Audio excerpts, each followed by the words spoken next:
apa khabar semua? Saya berharap semua berada dalam keadaan sihat dan bersemangat. Bersama saya Tracy, VJ anda pada minggu ini untuk menyampaikan beberapa info yang terkini.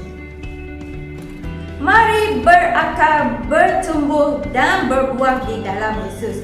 Pendaftaran SMY iaitu Saya Murid Yesus Angkatan yang ke-10 telah dibuka. Kepada anda yang ternanti-nantikan peluang ini, daftarlah sekarang melalui pautan borang Google yang telah disediakan atau anda boleh berjumpa dengan admin gereja iaitu Brother Adris.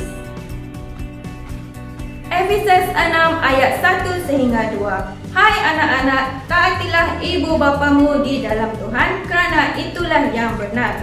Hormatilah ayahmu dan ibumu, ini adalah perintah pertama yang disertai janji supaya kamu berbahagia dan panjang umurmu di bumi.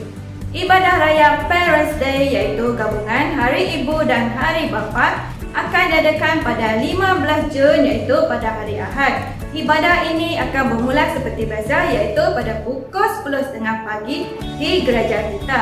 Mari datang beramai-ramai bersama ahli keluarga anda. Kepada peminat sukan futsal, SIB Pusat Semenanjung akan mengadakan futsal tournament pada 14 Jun 2025 bertempat di Futsal Hub and Badminton Ampan. Bayaran boleh dibuat pada nombor akaun Sidang India Borneo Alliance Bank. Untuk keterangan yang lebih jelas, anda boleh menghubungi Pastor Willie J atau Pastor Yoel melalui barcode yang telah disediakan di poster. Mari datang beramai-ramai bersama rakan-rakan anda bersukan sambil berfellowship.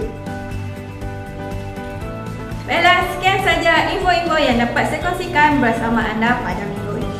Untuk info yang lebih jelas, anda boleh melawati Facebook Gereja SIB Cedar Church Kuala Lumpur ataupun melalui grup WhatsApp Jemaat Gereja SIB Cedar Church Kuala Lumpur. Sekian saja, sehingga kita berjumpa lagi pada minggu depan. Selamat berhujung minggu. Tuhan Yesus memberkati.